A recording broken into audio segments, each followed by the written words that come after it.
Bismillahirrahmanirrahim. Ada mereka yang menawarkan slogan untuk kembali kepada Al-Quran dan Sunnah, rujuk ila Al-Quran wa Sunnah, sehingga kita dapati baik salah skriptura maupun rujuk ila Al-Quran wa Sunnah itu memiliki kelemahan. Sebab ketika Anda mengajak seseorang untuk kembali kepada Al-Quran dan Sunnah atau kembali kepada kitab suci, maka yang terjadi zaman dan ruang di mana seseorang itu hidup kemudian dipaksa untuk ditarik ke ruang dan zaman di mana Al-Quran itu turun. Sehingga orang-orang yang berpegang kepada prinsip rujuk ilal Quran wa Sunnah, yakni kembali kepada Al-Quran dan Sunnah, kita dapati mereka hidup di zaman ini dan di ruang ini, namun mereka seperti hidup di zaman Nabi berada dan menerima Al-Quran, dan hidup di ruang yang seolah ruang itu adalah ruang Nabi, yakni masyarakat Arab pada saat itu. Sehingga kita dapati mereka hidup di dunia modern, tapi seolah-olah mereka adalah orang-orang yang diimpor dari masa lalu.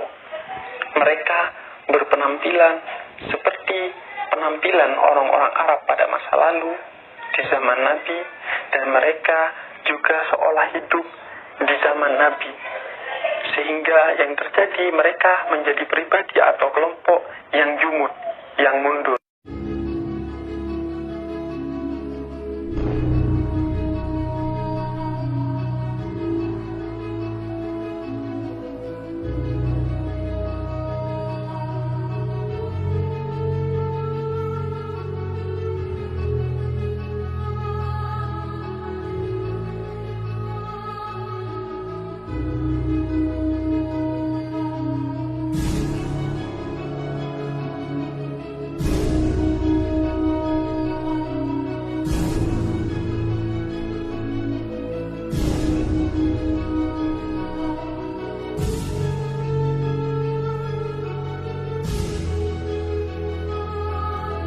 Sunni itu siapa? Yang mengikuti sunnah Nabi. Syiah, orang-orang yang menolak sunnah Nabi SAW.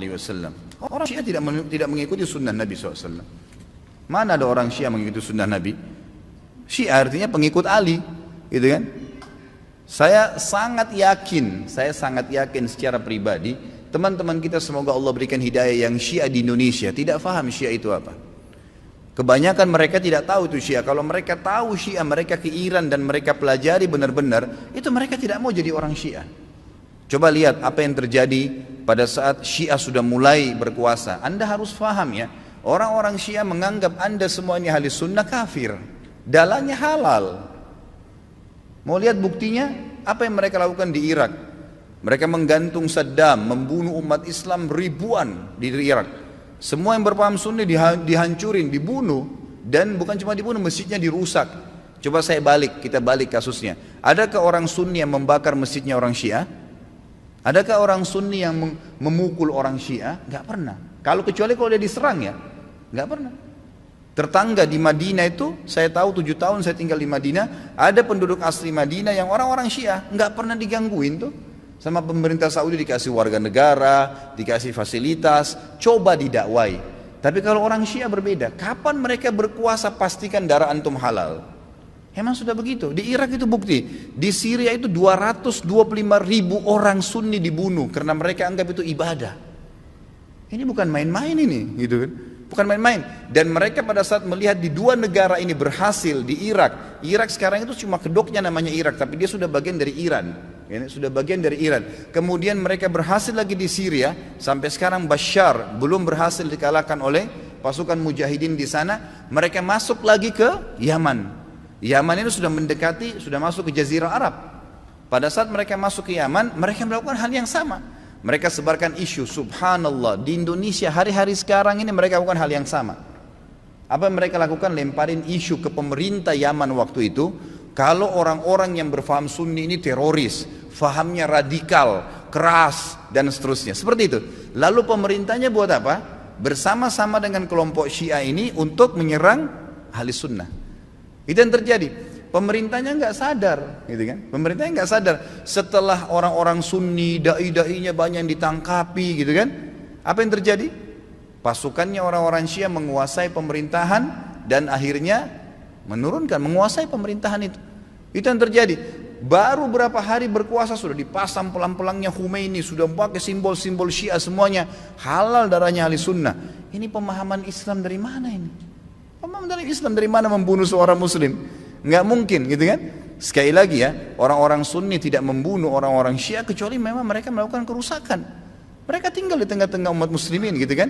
Dianggap bagian dari umat Islam, didakwahin. Orang yang sesat harus didakwahin, gitu kan pemahamannya. Ya, jadi jelas sekali.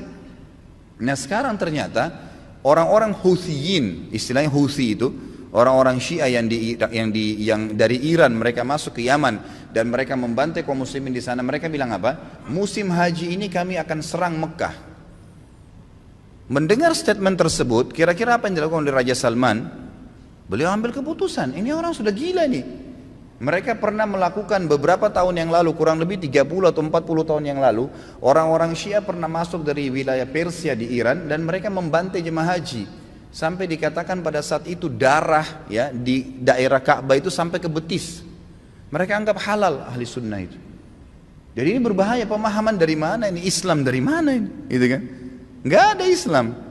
Mungkin ini bukan masalah fikih. Banyak orang jahil nggak paham. Oh ini cuma karena masalah fikih. Sama dengan khilaf antara Syafi'i dengan Imam Ahmad. Siapa yang bilang ini masalah akidah? Coba anda angkat Al-Quran anda dan anda bilang percaya nggak ini? Syekh Singkiti rahimahullah pernah beliau mengangkat, diajak debat sama satu syekhnya orang-orang Syiah dari Iran di musim haji. Dia bilang ayo kita berdebat, cari mana yang benar. Kata Syekh Singkiti boleh, tapi diangkat Al-Quran di Masjid Nabawi. Ini di depan para murid-muridnya. Nih saya angkat, kalian percaya nggak Quran ini? Supaya kalau kita berselisih bisa kembali ke sini. Apa kata syekhnya? Saya nggak percaya. Kata Syekh Singkiti kalau kita nggak usah berdebat. Untuk apa berdebat? Nggak ada rujukan. Karena mereka anggap Quran ini kurang. Bayangkan Quran kitabullah yang kita jadikan sebagai asas yang kita pertama dianggap tidak benar, bagaimana itu? Dan terlepas daripada itu, saya sudah pernah bawakan buku apa itu Syiah, jelas sekali kok, gitu kan? Jelas sekali Syiah itu siapa, dibentuk oleh Abdullah bin Sabah orang Yahudi dan bukan dari kaum muslimin, orang-orang yang memukul-mukul dirinya sampai berdarah-darah dengan alasan mengatakan Husain. Siapa di antara ahli sunnah yang mengkafirkan Ali bin Abi Thalib radhiyallahu anhu? Ada? Gak ada. Kita mengatakan Ali radhiyallahu anhu sahabat Nabi yang mulia. Semua orang ahli sunnah mencintai Ali karena kita faham hadis Nabi SAW tentang siapa yang mencintai Ali berarti bagian daripada iman, gitu kan? Jelas. Insya Allah nanti di tablik akbar yang ke depan, yang keempat nanti setelah kita bahas yang lalu Utsman bilang kita akan bahas Ali bin Abi Thalib. Anda akan banyak dengar tentang bagaimana kedudukan ahli sunnah dalam menghadapi Ali radhiyallahu anhu, menilai Ali sahabat Nabi yang mulia. Sedangkan yang terjadi antara Ali sama Aisyah saja di perang Jamal, perang Unta yang terjadi di perang Siffin dengan Muawiyah, tetap ahli sunnah mengatakan Ali dalam keadaan benar dan terjadi fitnah di antara mereka, gitu kan? Terjadi fitnah di antara mereka dan itu memang ada bahasan sendiri tentunya. Jadi ahli sunnah tidak ada yang mengkafirkan sahabat, tidak ada yang mengatakan Quran kurang, tidak pernah mau memerangi orang-orang yang mengatakan dirinya Syiah, gitu kan? Didakwai. Tapi kalau kita balik orang Syiah mengkafirkan sahabat Aisyah, Abu Bakar, mengatakan Quran kurang, menghalalkan darahnya kaum muslimin dari ahli sunnah. Dan fakta lapangannya ada, ratusan ribu orang dibunuh di negeri Syam, di Syria, di Irak, sekarang masuk ke Yaman. Ya wajar saja gitu kan, keputusan yang diambil oleh pemimpin Saudi sekarang membawa nama kaum muslimin ini berbahaya, akan membantai umat Islam, nanti akan membuat masalah, maka diseranglah, gitu kan. Dan sekarang sudah fatwa disepakati oleh para ulama sunni, ahli sunnah di dunia, Allah alam Indonesia. Karena saya lihat satu-satunya negara yang tidak ikut Indonesia saja. Malaysia pun sudah ikut sekarang, gitu kan. Melihat ini adalah memang jihad di jalan Allah Subhanahu wa taala. Karena ini orang-orang yang bugat, orang yang membuat kerusakan di muka bumi, nggak boleh dibiarin. Nggak boleh dibiarin, memang sudah begitu. Saya tidak mengatakan teman-teman di Indonesia ayo kita perangi Syiah, tidak saudaraku. Dakwahi mereka, dakwai, doain semoga dapat hidayah, gitu kan. Karena banyak di antara mereka subhanallah akhirnya sadar, akhirnya tahu bahwasanya itu mana benar dan mana salah. Banyak sekali kasus berhubungan dengan masalah ini. Jadi Allah alam saya sudah sampaikan bagaimana pendapat ulama di sini dan bukan pendapat saya pribadi, dan saya juga sudah jelaskan sebab daripada penyerangan dari kerajaan Saudi sekarang ke negeri Yaman.